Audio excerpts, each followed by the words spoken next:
Remember Amanda? Yeah, I do. Their revolution was a success. Somoza resigned, and Nicaragua has a new government. Amanda's really working hard for her country to be reborn. Good for them. She says she wishes Chico could be there. That revolution was the dream. For Amanda, for Chico, and their father. That chopper was no place for Chico to die. I'd like to at least think history will remember his part in the revolution. When you pick up a gun, there's always a chance you'll die for nothing. He knew that as well as the rest. Now that he's gone, it's up to the rest of us to decide what it was all worth. If we don't, there's nothing to prove that Chico ever lived at all. We're his mark on the world. Amanda told us that Strangelove contacted her after the revolutionaries came to power in Nicaragua. Strangelove, the AI researcher from motherbase? I remember her. We'd lost touch with her, till Amanda heard from her out of the blue. She told Amanda she wanted to salvage Peace Walker's drive parts, or something from the bottom of Lake Nicaragua. Amanda passed the request on to her friends in the new administration. She's a national hero now, after all. So Strangelove got a Soviet military aircraft to transport something to somewhere. But apparently the cargo wasn't big enough to have been Peace Walker itself. So what was it? Who knows? We recovered Peace Walker's nuclear warhead ourselves 9 years ago. What could Strangelove have been after? Amanda said she didn't mention what her reason was or where she was headed. Nicaragua is a socialist state now. And with Amanda vouching for her, the government didn't feel the need to concern itself with the details. All Strangelove told Amanda was that she was going to continue her research, and that the rest was a secret. Right before the attack, Huey was in the control tower to prepare for the inspectors. He was with them when it all went down.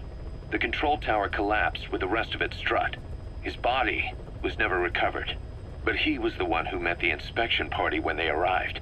And he was the one who showed the nuclear inspectors to the tower. You remember the way it went. First he recommends we agree to the inspection. Then he gives them the okay without our permission. All the time acting as if he was doing us a favor. On top of that, he even had the guards disarmed that day. It would send the wrong message, he said. Whatever the angle, it all leads back to Huey. I curse my own stupidity for not realizing sooner. Huey escaped with that unit by chopper. I've been hunting him for 9 long years. The other reason I was operating around Afghanistan was to dig up his location. Huey's in Afghanistan? Yes, and I have a good idea where. Now we just wait for the right moment. This time, we'll be the ones using him. He's going to tell us who our guests really were that used a fake nuclear inspection to blast our home into the ocean.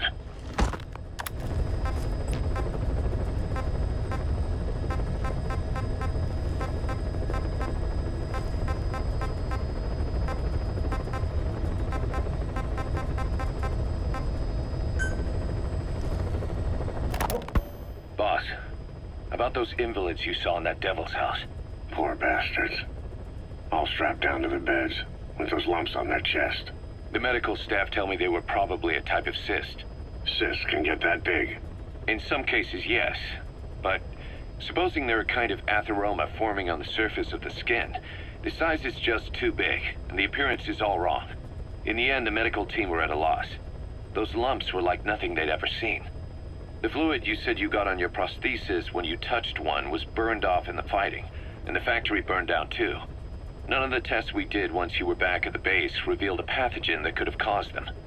Meaning we don't have a single sample to work with. Everything went up in flames. What worries the medical team most is whether it's contagious. Whether there's a chance we could end up like that. And? Mother Base's sanitation control has always been strict. After all, war is great at transporting diseases. For the time being at least, there's no sign of contagion or any symptoms that could be related. One more thing. About the surgery that had been performed on the people in the Devil's House. Yeah? You said that their throats were cut open, with an acoustic tube pushed inside? Right. The tubes were hooked up to tape recorders, playing some kind of audio. Well, we picked up some of that audio through your radio transmissions and recorded it here. The intel team has been working on analyzing the communications log. What have they found? There's nothing tying the contents together. We've got a report on 3 deaths in a car accident on the autoroute near Marseille. Protests outside the Libyan embassy in London, a press conference with the former Prime Minister of Sweden, a 4-month-old weather forecast for Balikpapan, and then commercials for appliances, cough syrup, and TV dinners. Assuming they're not all staged, they come off as recordings of your average public broadcasts. Public broadcasts? Just radio and TV signals? Yes, and from all over the world. We're looking into whether they're genuine or not, just to be sure. What else? A speech that sounds like it was recorded out on the street, and people chatting about how this year's tomato crop did. And there's nothing they have in common? We're partway through the cryptanalysis. That includes checking all audio ranges and running it backward and at different speeds. Then there's vocabulary breakdown for political suggestions, ideological common points.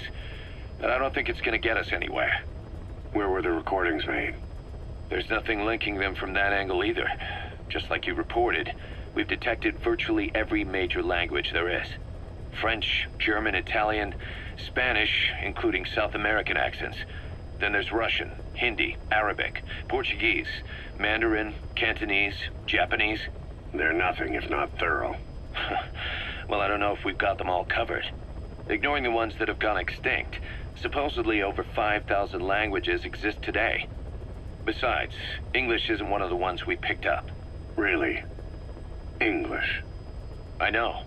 Only 5% of the world's population is a native English speaker.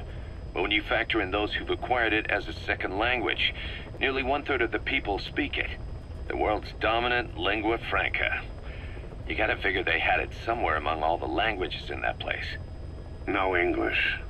Bear in mind, we didn't hear everything that was played in that room.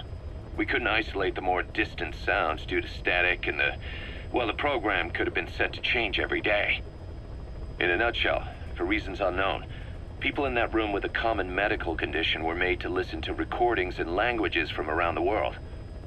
It's not clear how the growths on their chests fit into it. It could have been treatment for them, or maybe an experiment of some kind. I'm guessing one person knows. Yeah, Skullface. He was there. The only thing we can say for sure is that he's involved.